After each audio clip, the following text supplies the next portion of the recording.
age 19, having served 7 years for taking his baby brother's life. But if you think a 12-year-old killer is shocking, wait until you hear about our next case. A teenage girl who killed for the thrill of it. Alyssa Bustamante. On October 21, 2009, St. Martin's, Missouri, became the hunting ground for one of the most disturbing teenage killers in American history. Alyssa Bustamante, just 15 years old, lured her 9-year-old neighbor Elizabeth Olton into the woods for the sole purpose of experiencing what it felt like to kill another human being. But what kind of teenager wakes up and decides they want to commit murder just for fun? At 6:15 p.m., Alyssa convinced Elizabeth to play in the woods behind their neighborhood. Once they were alone, Alyssa strangled the little girl with her bare hands, then stabbed her repeatedly with a kitchen knife. She buried Elizabeth in a shallow grave she had dug days earlier, then calmly went to church with her family. Alyssa had a history of depression and violent behavior and was on medication. Her mother struggled with drug and alcohol abuse, and her father was in prison. Raised by her grandparents, Alyssa felt abandoned and angry at the world.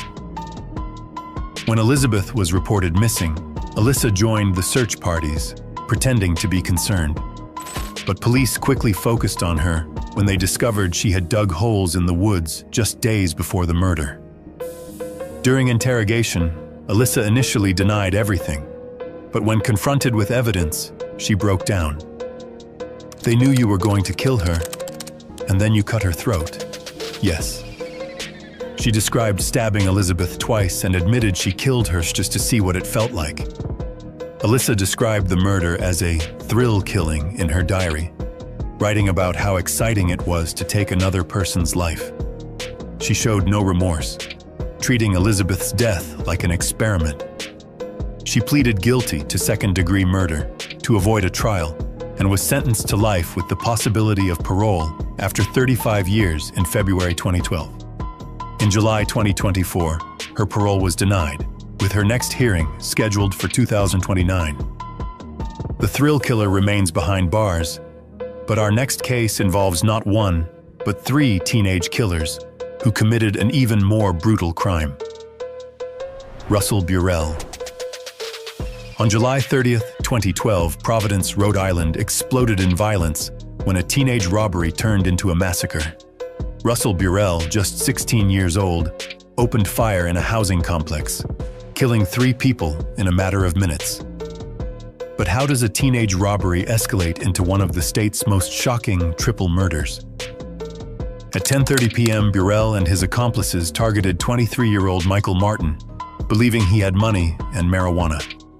When they entered Martin's apartment, they found him with his girlfriend, 22-year-old Shamika Barros, and their friend, 22-year-old Damian Colin. The robbery quickly turned deadly when Burrell pulled out a 9mm Glock and started firing. Martin and Colin were shot multiple times in the kitchen. Barros, who had been sleeping on the couch, woke up to the gunfire and was also killed as she tried to understand what was happening. Burrell had no prior criminal record, but was described by Attorney General Peter F. Kilmartin as a cold-blooded, calculating killer. At just 16, he had executed 3 people without hesitation or remorse. The families of the victims were devastated. One grandmother told the court, "You took the life of her son, my grandson. For what? You committed a horrible, evil act, murdering 3 precious persons resulting from your sick soul." Burrell pleaded guilty to 3 counts of murder. The mother of one victim described the unbearable pain. "Every day comes with a struggle of having to walk past his bedroom door. Another day that passes without hearing his voice or seeing a smile that lit up a room." In February 2014, Burrell was sentenced to 6 life sentences plus 10 years, all to be served consecutively. The teenage killer would never see freedom again. If you've made it this far and enjoy deep dives into the darkest criminal cases, hit that subscribe button. These stories expose the brutal reality of juvenile crime, and your support helps us continue investigating these shocking true crime cases. Our next case takes us to New Hampshire, where a group of teenagers committed a home invasion so brutal it changed the state's laws forever. Christopher Gribble. On October 4, 2009, Mount Vernon, New Hampshire, became the scene of one of the most savage home invasions in state history. Christopher Gribble, 19, along with Stephen Spader, invaded the home of 42-year-old Kimberly Cates and committed acts of violence so extreme they shocked even hardened investigators. But what drives teenagers to break into someone's home and commit such unspeakable acts of violence? At 1:00 a.m., Gribble and his accomplices broke into the Cates family home armed with a machete and knives. Kimberly was asleep with her 11-year-old daughter Jamie when the attackers burst into their bedroom. Gribble and Spader hacked at Kimberly with the machete, killing her in front of her daughter. They then turned on Jamie, slashing her repeatedly and leaving her for dead. The attackers fled, believing they had killed both victims. Gribble later described the scene. "The only thought that really entered my mind at that point was, wow, this looks just like a CSI scene." He showed no emotion as he recounted stepping on Kimberly's chest and hearing her ask, "Why are you doing this?" Miraculously, Jamie survived despite horrific injuries. She called 911, whispering that she thought her mommy was dead. Her courage and testimony would help convict her attackers. Gribble had grown up in a troubled home and was fascinated with violence. He and Spader were members of a group called the Disciples of Destruction and committed the murders as an initiation rite. During his trial, Gribble tried to use an insanity defense, but the jury wasn't convinced. When asked if he was dangerous, he replied, "I could be considered dangerous, yes. I smile because it's funny that all the people in there have no idea who they're messing with." The jury convicted Gribble of first-degree murder in March 2011. Kimberly's husband, who had been away on business, delivered a devastating victim impact statement about listening to his wife's last breath and watching his daughter's perfect body be mutilated. Judge Gillian Abramson sentenced Gribble to life without parole, plus 75 years for related charges, telling him, "Infinity is not enough jail time for you." But even this level of violence pales in comparison to the next case, a family massacre that defied all understanding of human evil. Adam Matos. On August 28, 2014, Hudson, Florida became the scene of a quadruple murder so shocking it haunted investigators for years. Adam Matos, 32, systematically executed his ex-girlfriend's entire family, then lived with their decomposing bodies for days while caring for his young son. But what could drive someone to wipe out an entire family and then continue living in a house full of corpses? At 6:00 p.m., Matos shot and killed his ex-girlfriend, Megan Brown, her new boyfriend, Nicholas Leonard, and her father, Gregory Brown. Hours later, he beat Megan's mother, Margaret Brown, to death with his bare hands, completing the massacre. Matos had been living with Megan's family while fighting for custody of their son. He was jealous and enraged that Megan was moving on with Leonard, and his toxic obsession turned deadly. For days, Matos remained in the house with the rotting bodies while his 4-year-old son played nearby. He made no effort to hide or dispose of the bodies, instead choosing to live in the charnel house he had created. When police finally discovered the scene, they were horrified by what they found. 4 family members dead, their bodies in various stages of decomposition, while Matos acted like nothing had happened. At trial, Matos claimed self-defense, saying Leonard attacked him first and Gregory Brown came at him with a gun. But prosecutors argued the murders were premeditated, driven by jealousy and rage. The judge was particularly disturbed by Matos's claim that he killed for his son. "This was the most selfish, self-centered, evil thing that I've ever heard. Your son was in the house when this occurred. You sat there with him and went downstairs and finished off his grandmother." The jury convicted Matos on all 4 counts of first-degree murder in November 2017. When they couldn't agree on the death penalty, he was sentenced to 4 life sentences without parole. The family annihilator would spend the rest of his life paying for the evil he unleashed on an innocent family. But the next case proves evil can strike anywhere, even in the most unexpected places. And this killer's age will shock you to your core. Simeon Adams. On April 1st, 2014, Indianapolis became a hunting ground for one of the most cold-blooded teenage killers in the city's history. Simeon Adams, just 16 years old, shot and killed Nathan Trapuzzano during his morning jog in an execution-style murder that terrified the community. But what makes a teenager hunt down complete strangers just for the thrill of robbery and murder? At 6:45 a.m., Adams spotted Trapuzzano jogging through his neighborhood and decided to rob him. When the 24-year-old expectant father tried to resist, Adams pulled out a stolen gun and shot him in cold blood. Trapuzzano collapsed on the sidewalk, dying as Adams fled with his phone and wallet. 2 days earlier, Adams had shot Eric Bell Douglas in a separate attack, showing his escalating pattern of violence. Adams had a troubled upbringing, losing his mother early and with his father in prison.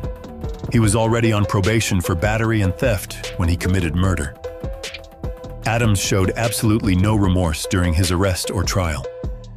When Trapuzzano's devastated family spoke in court about losing a loving husband and father-to-be, Adams sat emotionless, completely unmoved by their pain. He pleaded guilty to murder for Trapuzzano's death and aggravated battery for shooting Douglas. The judge sentenced him to 55 years for murder and 12 years consecutive for the shooting, a total of 67 years behind bars. The remorseless executioner would spend most of his natural life in prison, finally stopped from terrorizing innocent people. But Simeon's case was nothing compared to the calculated violence of our next case. Carly Gregg. On March 19, 2024, Brandon, Mississippi became the scene of a horrific family massacre. The killer was 14-year-old Carly Gregg, a seemingly ordinary teenager who would execute her own mother and attempt to murder her stepfather in cold blood. But what drove this honor student to become a ruthless killer in her own home? At 3:00 p.m., Ashley Smiley discovered vape pens in her daughter's bedroom. Carly's marijuana use had been reported by a concerned friend, and Ashley was furious. While her mother searched for more drugs, Carly walked calmly to her parents' bedroom, retrieved a .357 Magnum from under the mattress, and returned to her room. Security cameras captured the unthinkable moment when Carly fired 3 shots into her mother, killing her instantly. But the teenager wasn't finished. She texted her friend, "I put 3 in my mom and I got 3 more waiting for my stepdad." Then, pretending to be her mother, she lured her stepfather, Heath, home. When Heath walked through the door, Carly shot him. In a desperate struggle, he wrestled the gun away and called 911, screaming that his stepdaughter had killed his wife. Carly and her friend fled, but police arrested her hours later. Carly had been suffering from mental health issues, including depression and hearing voices. Her defense claimed she was insane and didn't know what she was doing, but prosecutors argued her actions were calculated and deliberate. The jury deliberated for only a few hours before finding her guilty of first-degree murder. Judge Dewey Arthur sentenced her to life without parole in September 2024. At just 14, Carly would spend the rest of her life behind bars. From thrill-seeking teens to children who murdered their own siblings, these stories reveal just how dark human nature can get. Some are already serving life behind bars. Others still wait for justice in courtrooms across America. Sarah Grace Patrick. On February 20th, 2025, Carroll County, Georgia, became the scene of a family massacre that exposed the twisted intersection of murder and social media fame. Sarah Grace Patrick, just 14 years old, shot and killed her mother, Kristen Brock, and stepfather James Brock, then launched a calculated campaign to gain internet fame from their deaths. But what drives a teenage girl to murder her parents and then manipulate social media to become a viral sensation? After her younger sibling discovered the bloodied bodies, Sarah called 911, playing the devastated daughter. But her most disturbing behavior came afterward. She began posting grieving TikToks, reaching out to true crime bloggers, and urging online investigators to help solve her parents' murders while building a following of sympathetic viewers.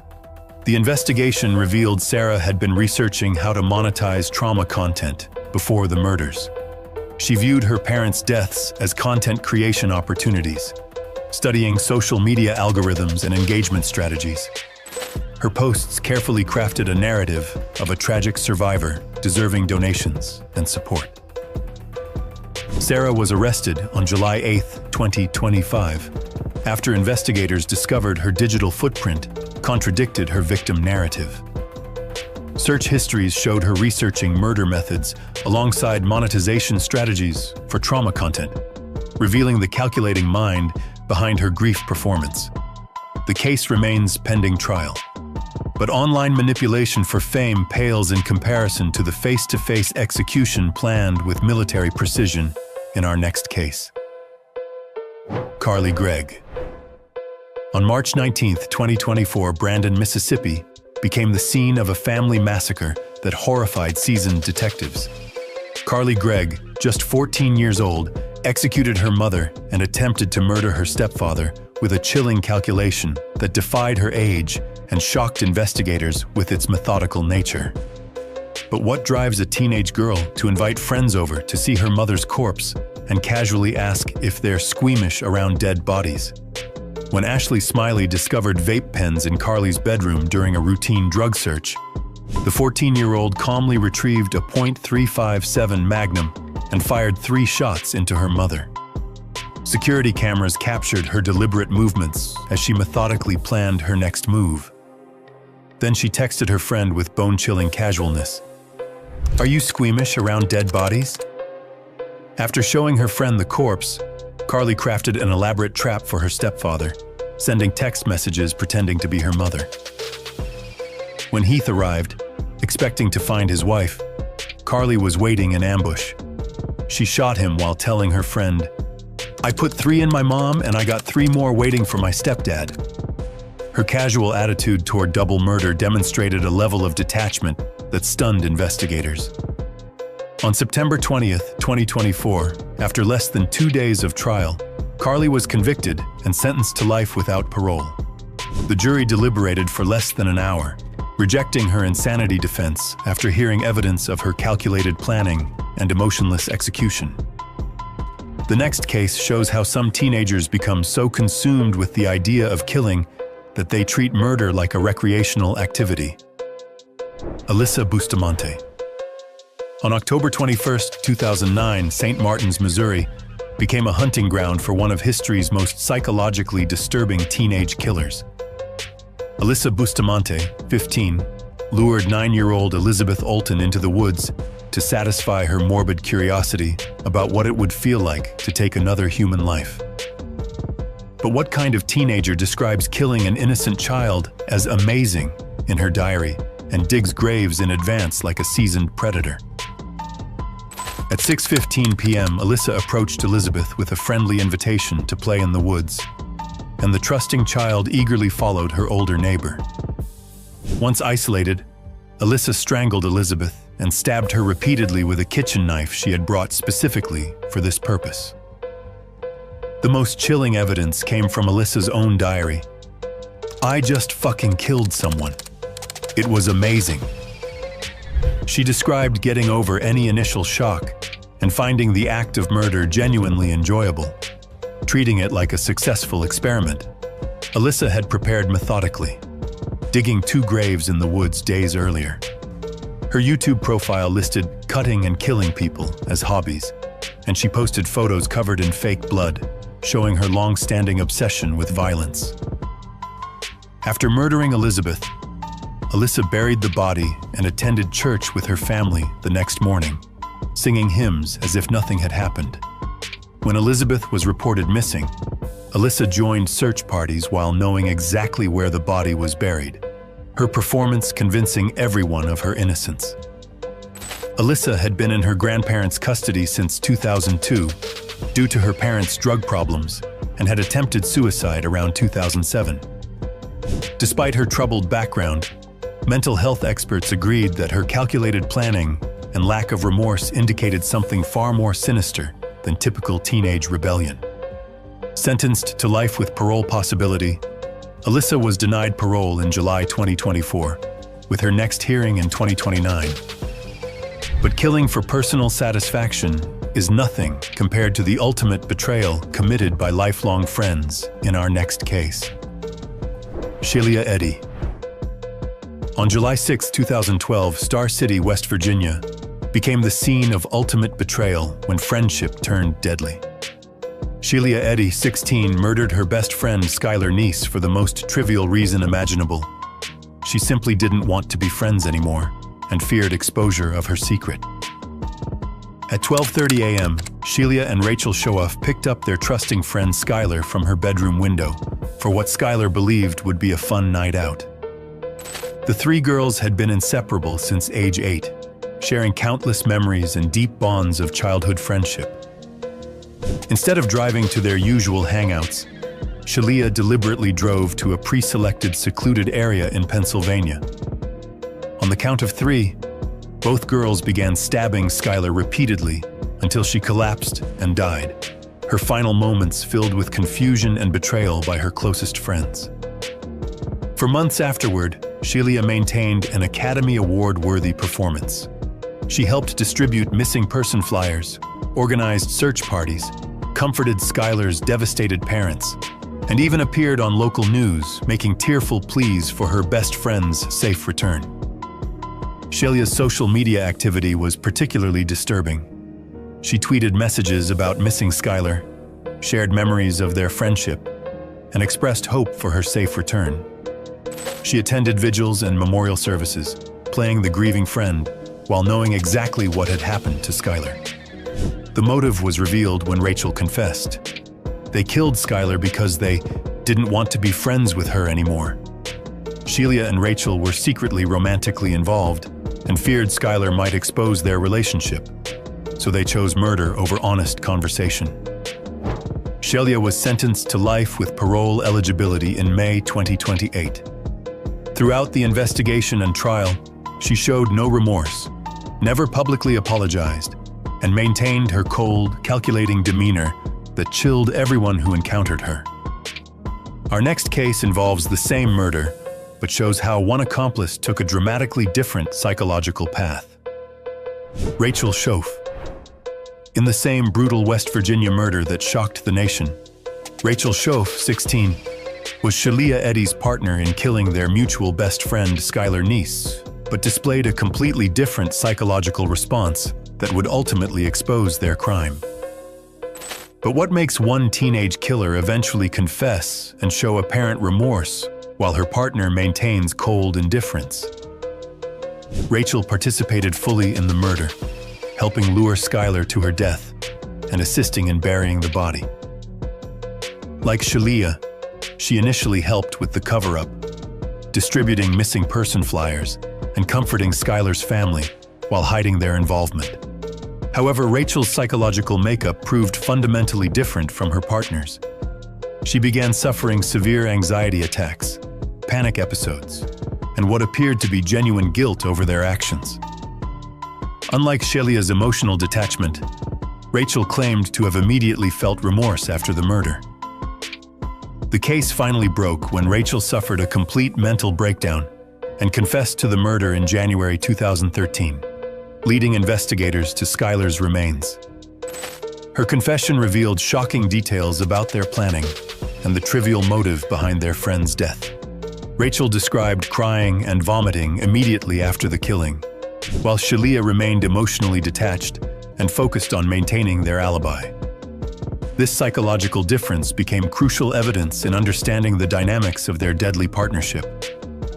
Rachel led investigators to evidence, provided detailed accounts of their planning, and appeared to show genuine emotion when discussing the crime.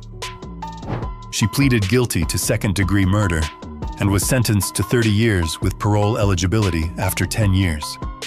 However, Rachel has been denied parole multiple times most recently in July 2024, with her next hearing in 2026. The next case proves that family loyalty means absolutely nothing when teenage obsession and manipulation take complete control. Erin Caffey. On March 1, 2008, Alba, Texas became the scene of a family massacre so comprehensive it shattered a small religious community.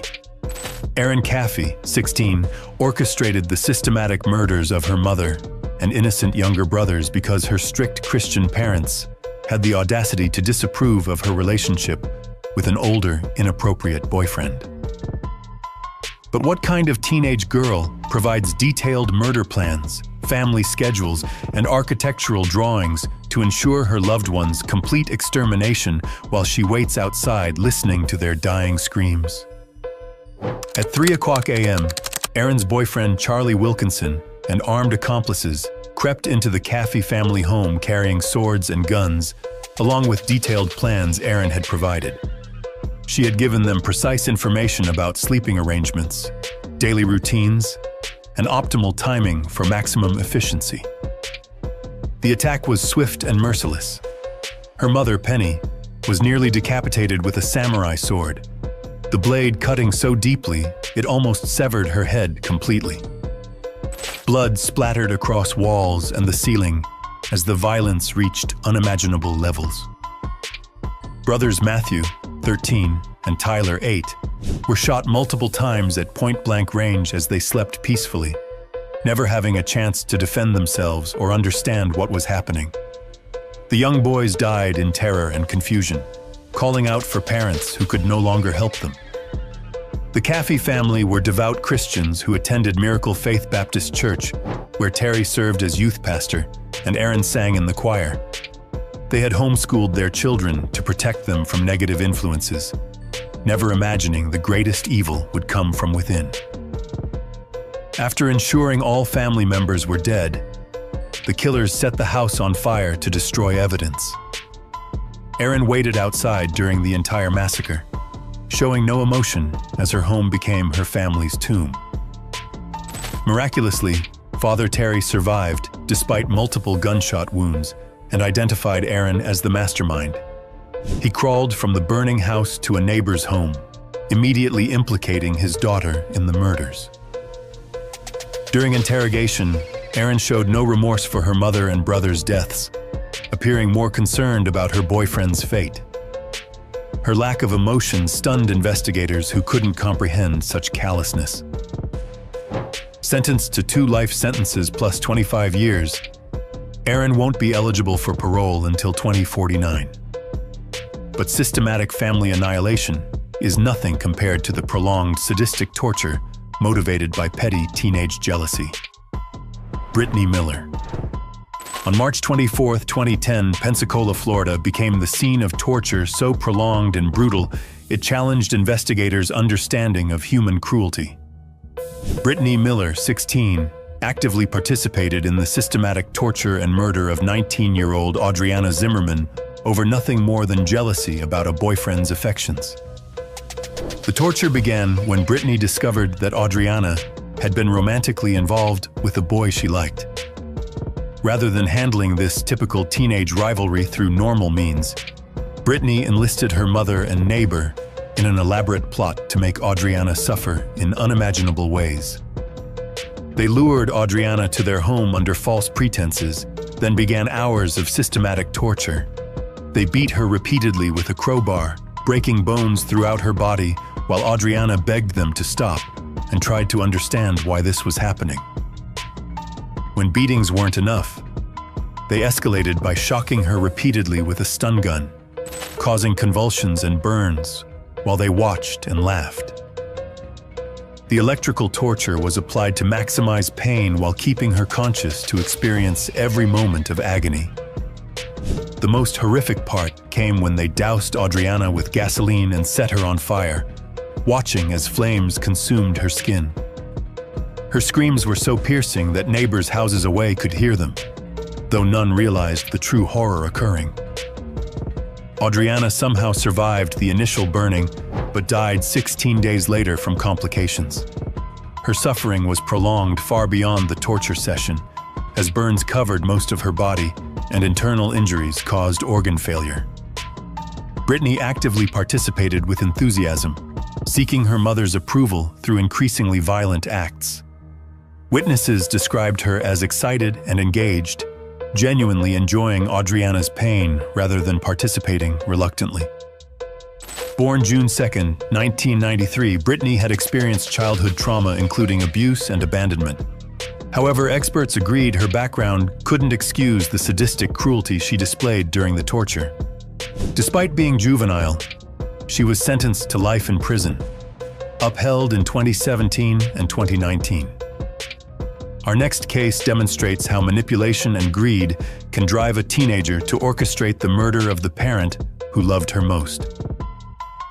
Courtney Schulhoff. On February 10, 2004, Altamonte Springs, Florida became the scene of calculated patricide that exposed the depths of teenage manipulation.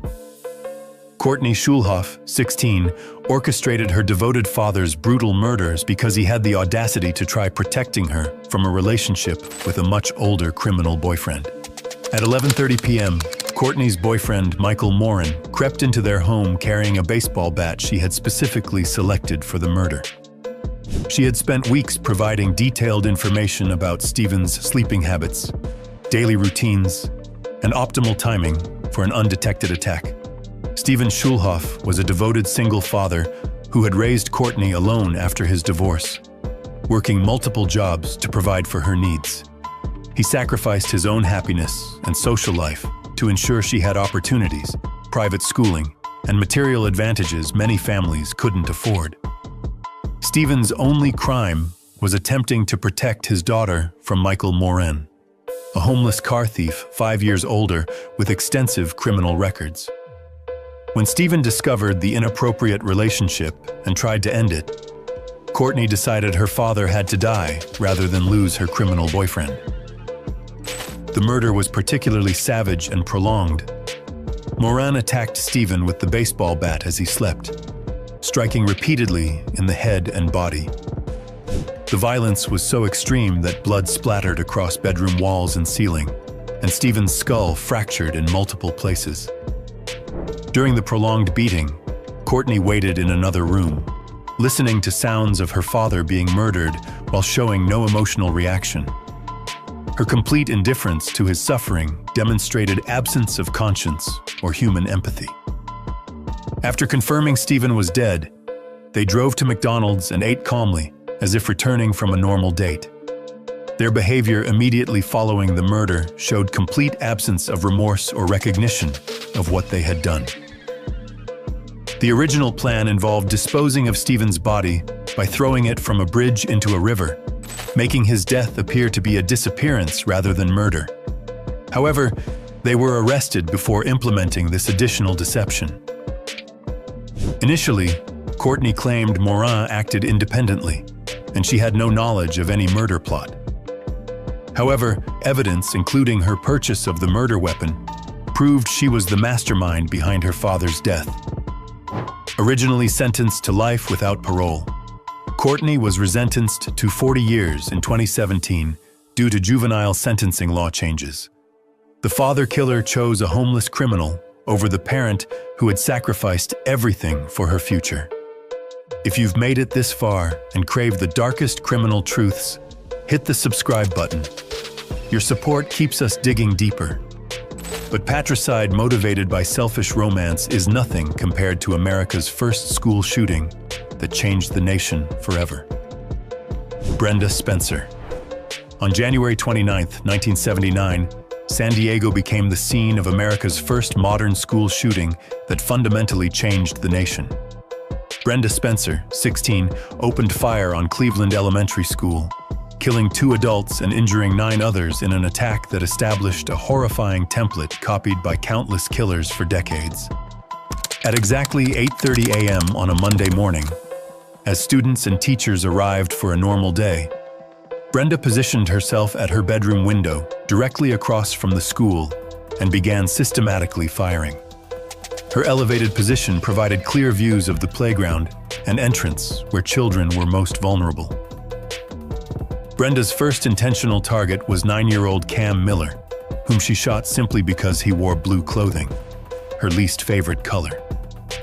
The arbitrary nature of victim selection demonstrated the random evil that would characterize future school shootings. Principal Burton Ragg and custodian Mike Suchar died as heroes, using their bodies to shield wounded children from continued gunfire. Both men consciously chose to place themselves between the shooter and students, sacrificing their lives in acts of courage. 8 children and 1 police officer were wounded before Brenda stopped shooting and barricaded herself inside her house.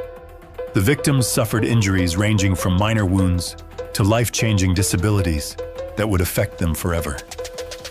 When police negotiators asked why she committed mass murder, Brenda provided the infamous response, "I don't like Mondays. This livens up the day." Her casual attitude toward killing children shocked America and challenged fundamental beliefs about violence and motivation. Brenda had grown up in extreme poverty with her alcoholic father after her parents' acrimonious divorce in 1972. She lived in squalid conditions and was essentially abandoned by her father, who showed little interest in her well-being or development. For Christmas 1978, Brenda had asked for a radio, but her father gave her a Ruger 10-22 rifle and 500 rounds of ammunition instead, the exact weapon she used for mass murder.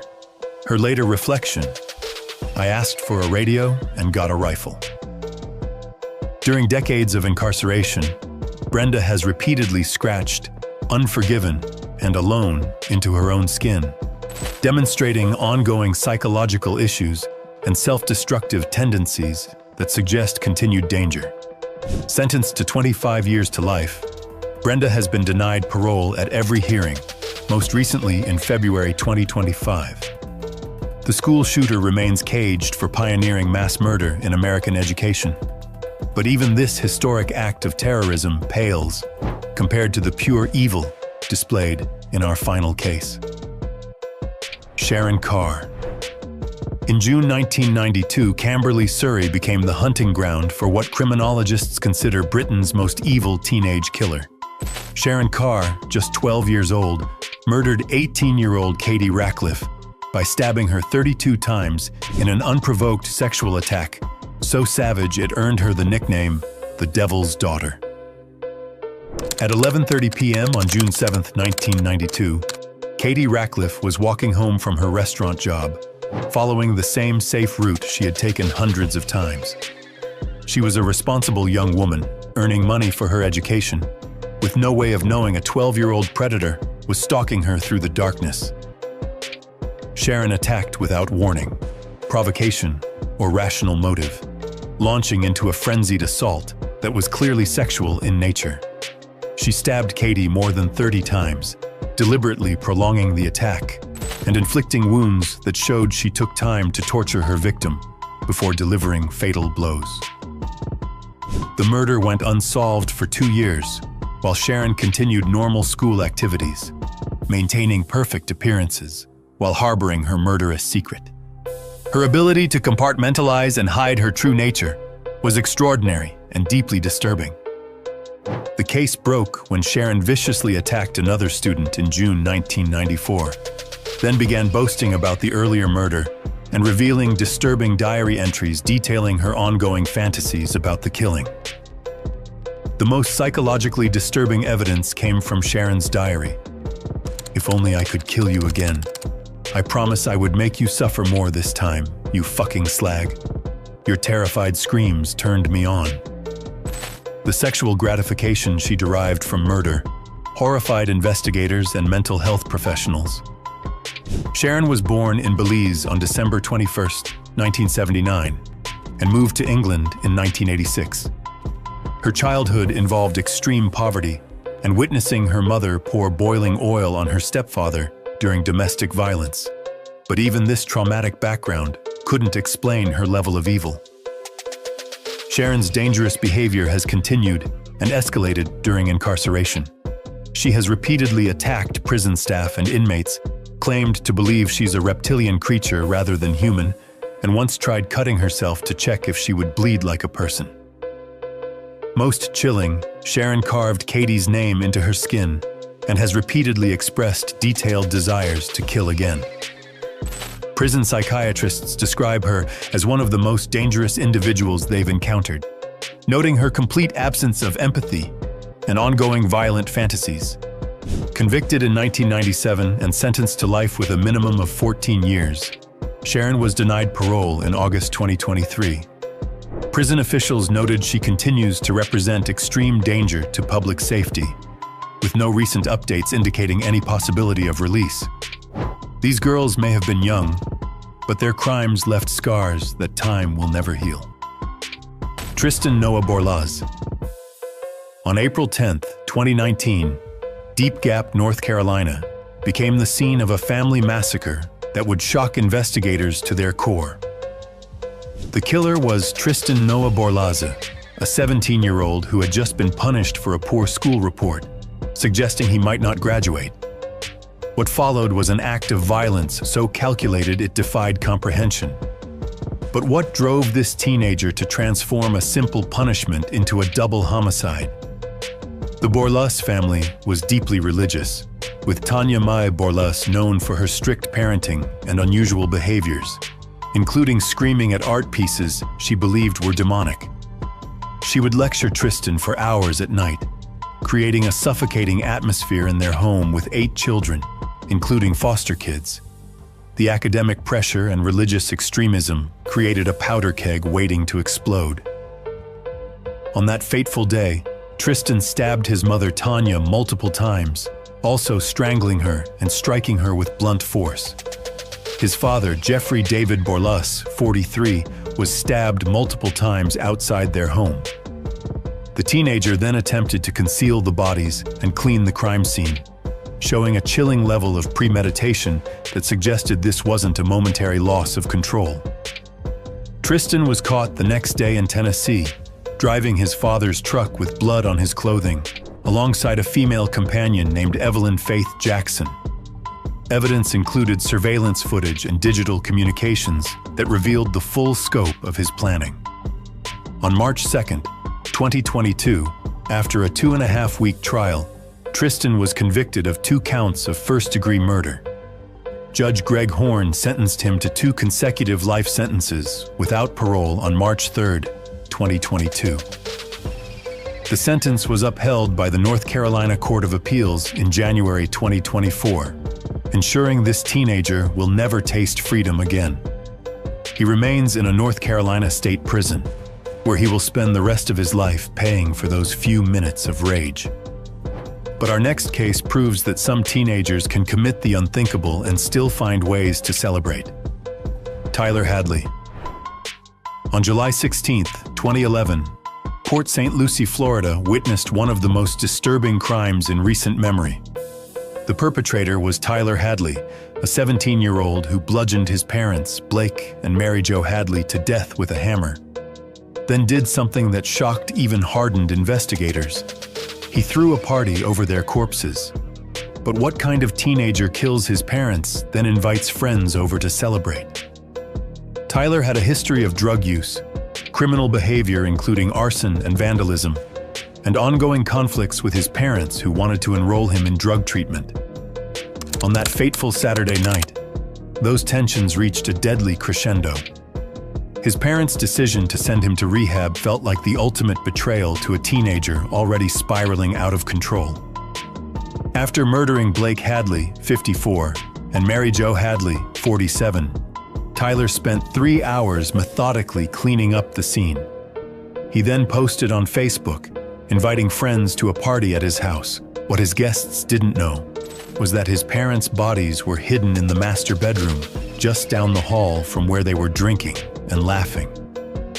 The party continued for hours, with Tyler appearing normal and even cheerful. Dozens of teenagers drank, socialized, and enjoyed themselves while 2 corpses lay decomposing nearby.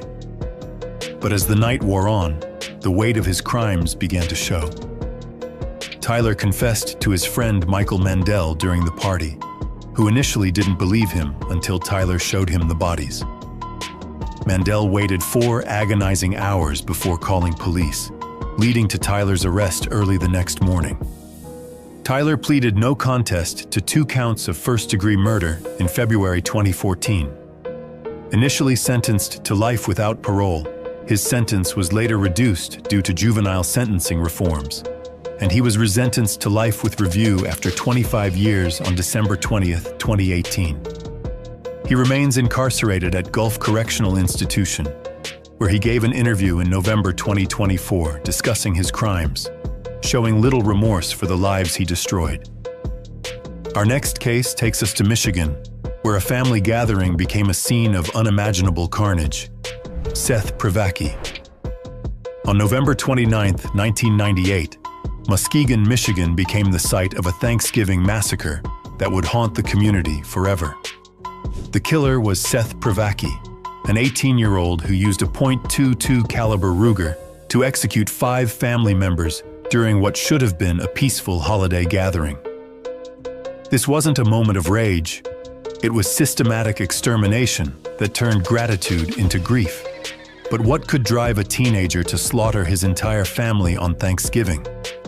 Seth shot and killed his parents, Stephen Privacki, 50, and Linda Privacki, 49, his grandfather John Privacki, 78, his brother Jedediah Privacki, 19, and his brother's girlfriend April Boss, 19.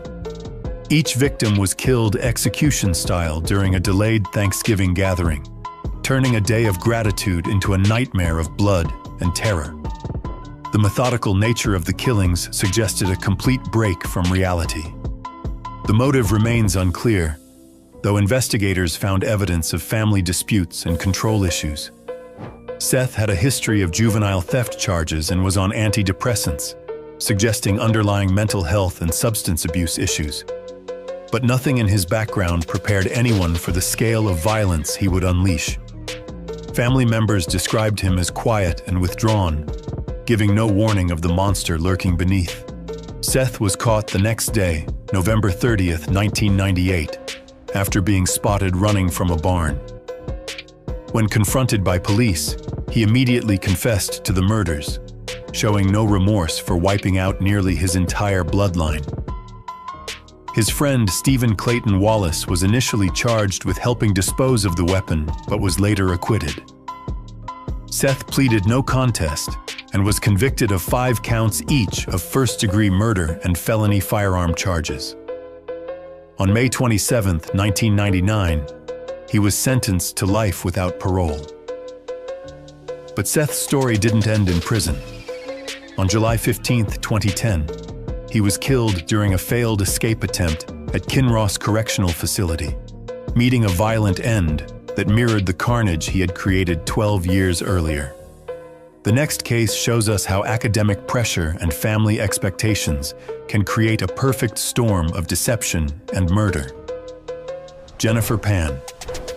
On November 8, 2010, Markham, Ontario became the scene of a hit that would expose the dark side of the model minority myth. The mastermind was Jennifer Pan, a 24-year-old who orchestrated the murder of her parents to escape their suffocating expectations and inherit $500,000. This wasn't a heat-of-the-moment crime. It was a carefully planned execution disguised as a home invasion. But how did a seemingly perfect daughter become capable of such calculated evil? Jennifer had been living a double life for years, pretending to be a high-achieving student while actually dropping out of university. Her strict Vietnamese immigrant parents had impossibly high expectations, demanding perfect grades and complete obedience. Jennifer felt trapped between their demands and her own failures, choosing deception over honesty until the lies became impossible to maintain. Jennifer hired hitmen David Milvaganam, Eric Carty, and Lenford Crawford, involving her boyfriend Daniel Wong in the plot. The attack resulted in the death of her mother Bitch Pan and left her father Han Pan permanently blinded. Jennifer claimed she was also a victim, bound and helpless during the home invasion, but investigators quickly saw through her elaborate lies. Police discovered inconsistencies in her story, mobile device tracking, and over 100 text messages between Jennifer and Wong in the 6 hours before the attack. The digital evidence painted a clear picture of premeditation and coordination that contradicted her victim narrative. After a 10-month trial beginning in March 2014, Jennifer was found guilty in December 2014 and sentenced to life with parole after 25 years. In May 2023, the Court of Appeal ordered a retrial for first-degree murder while upholding the attempted murder conviction, confirmed by the Supreme Court in April 2025. She remains at Grand Valley Institution for Women, maintaining her innocence despite overwhelming evidence of her guilt. But our next case involves a teenager whose desire for notoriety led to a massacre that shocked an entire nation, Nicholas Prosper. On September 13, 2023, Luton, England witnessed a family massacre that revealed the terrifying mind of a would-be mass shooter. The perpetrator was Nicholas Prosper, an 18-year-old who killed his mother and siblings with a shotgun while planning an even deadlier attack on a primary school. This wasn't just family violence. It was a stepping stone to something far worse that could have claimed dozens of innocent lives. But what transforms a teenager into someone capable of planning to massacre children? Nicholas was obsessed with mass shootings and serial killers, driven by a desire for notoriety and influenced by undiagnosed autism spectrum disorder. He used a double-barreled shotgun to kill his mother, Juliana Falcon, 48, his sister Giselle Prosper, 13, and his brother Kyle Prosper, 16. But the family murders were just the beginning of his twisted plan to surpass historical massacres and achieve the notoriety he craved. Nicholas fired 7 cartridges, reloading twice during the attack, and stabbed his brother Kyle over 100 times after shooting him. The level of overkill suggested a complete disconnect from reality and humanity. After murdering his family, he intended to proceed to St. Joseph's Primary School to carry out a mass shooting that could have claimed dozens of innocent children's lives, potentially becoming one of the deadliest school attacks in British history. Nicholas was arrested later that day after fleeing the scene, with police finding the shotgun and 33 cartridges hidden in bushes. His detailed plans for the school shooting were uncovered during the investigation, revealing the full scope of his intended massacre and the innocent lives that were saved by his early capture. On February 24, 2025, Nicholas pleaded guilty to 3 counts of murder and weapons charges. Mrs. Justice Chima Grubb sentenced him to life with a minimum term of 49 years on March 19, 2025. The sentence was referred under the unduly lenient sentence scheme but upheld by the Court of Appeal on July 16, 2025, ensuring this potential mass shooter will spend most of his life behind bars in a UK prison. Our next case shows how radical extremism can poison young minds and turn children against their own families. Lisa Borch.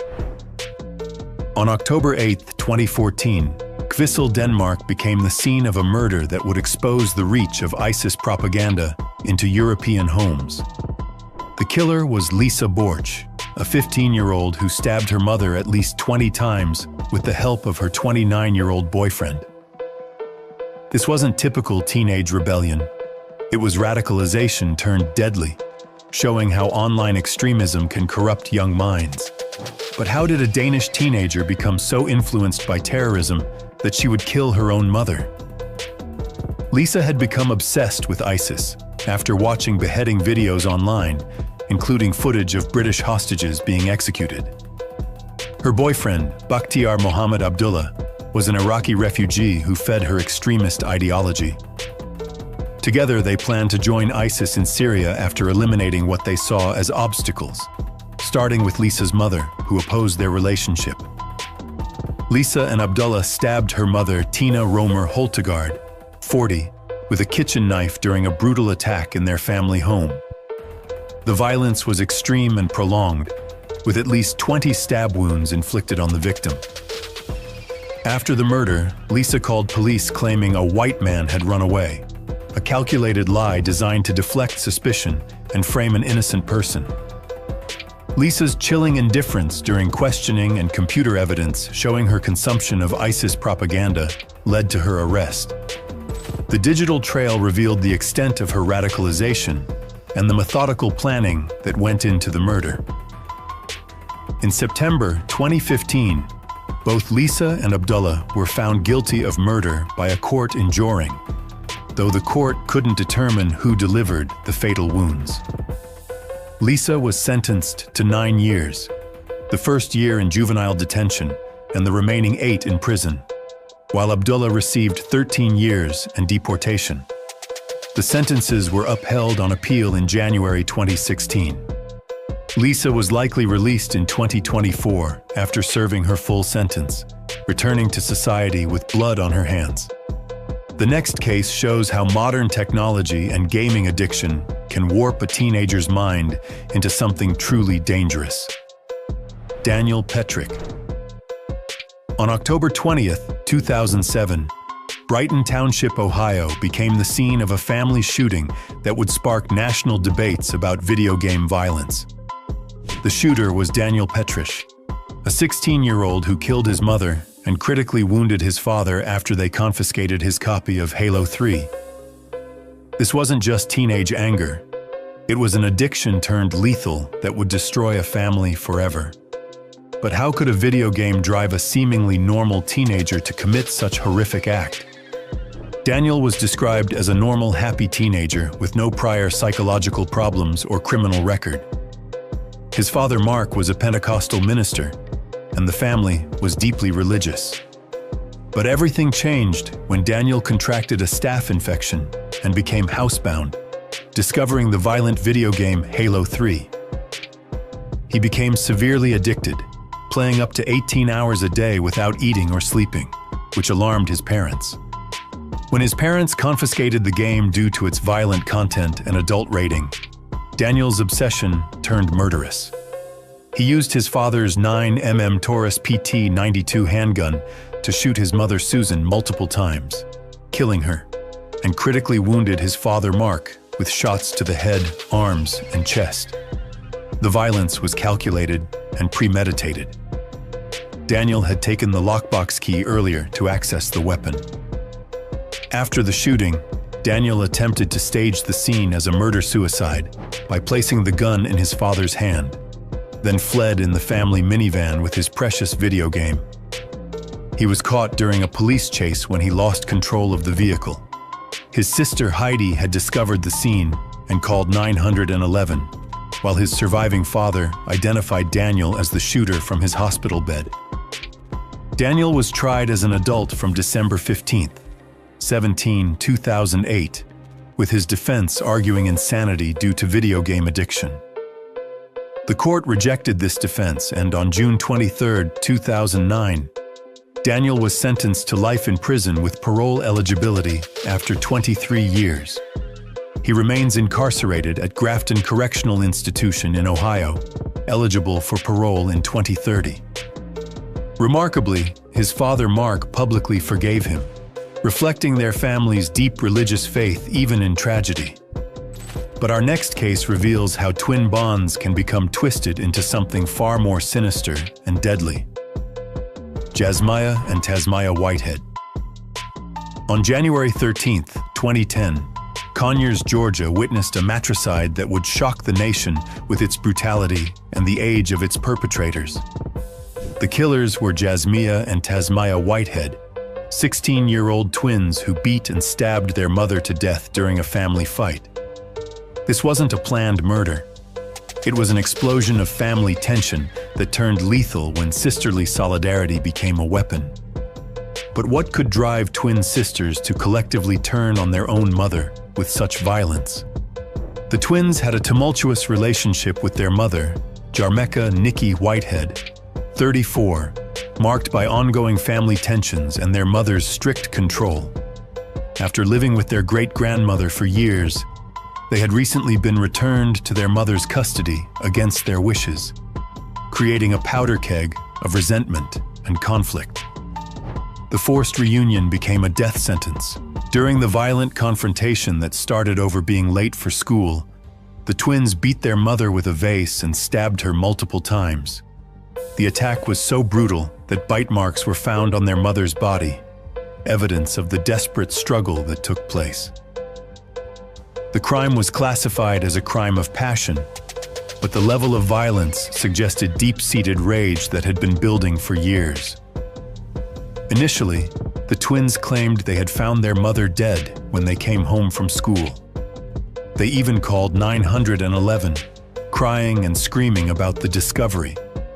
But inconsistencies in their stories and the physical evidence, particularly the bite marks that matched their dental records, led to their arrests on May 21, 2010. Rather than face a murder trial, both twins pleaded guilty to voluntary manslaughter in 2014. Tasmaya was sentenced in January 2014, while Jasmaya received her sentence on February 7, 2014, each receiving 30 years in prison. They are incarcerated separately at different Georgia prisons, with Tasmaya eligible for parole in March 2026 and Jasmaya in September 2027. The twins who once shared everything now face decades apart, paying for their shared crime. If you've made it this far and enjoy deep dives into the most shocking criminal cases, hit that subscribe button and don't forget to press that bell icon. But our final case involves a teenager whose mental illness created a storm of paranoia and violence that shocked an entire community. Kip Kinkle.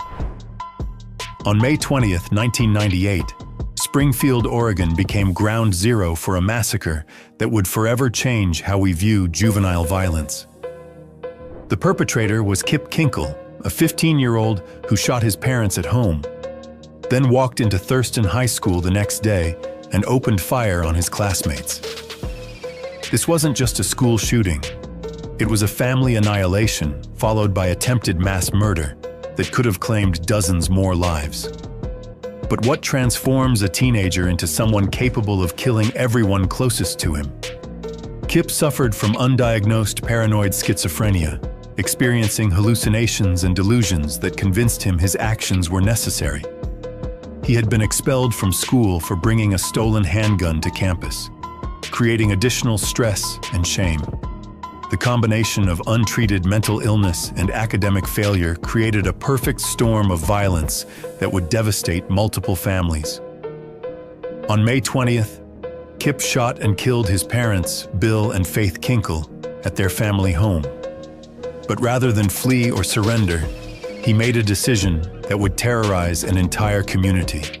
The next day, May 21st, 1998, Kip walked into Thurston High School armed with a semi-automatic rifle and handgun, intent on killing as many people as possible. Kip killed 2 students, Ben Walker, 16, and Michael Nicholson, 17, and wounded 25 others before being subdued by brave students who tackled him. The carnage could have been much worse if not for the heroic actions of students who risked their lives to stop him. Even after being restrained, Kip continued trying to reach for another weapon. After his arrest, Kip confessed to all crimes and pleaded guilty on September 24, 1999, foregoing an insanity defense despite clear evidence of mental illness. Judge Jack Madison sentenced him to 111 years without parole on November 11, 1999. The sentence was upheld on appeal in January 2011. He remains at Oregon State Correctional Institution, where he continues to file appeals citing juvenile justice reforms, hoping to one day see freedom again.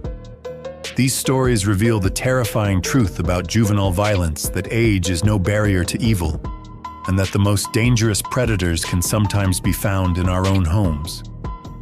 Some receive justice through life sentences, while others found ways to escape their cages through death or early release. This was all from our side. Thanks for watching. Click here to check out another video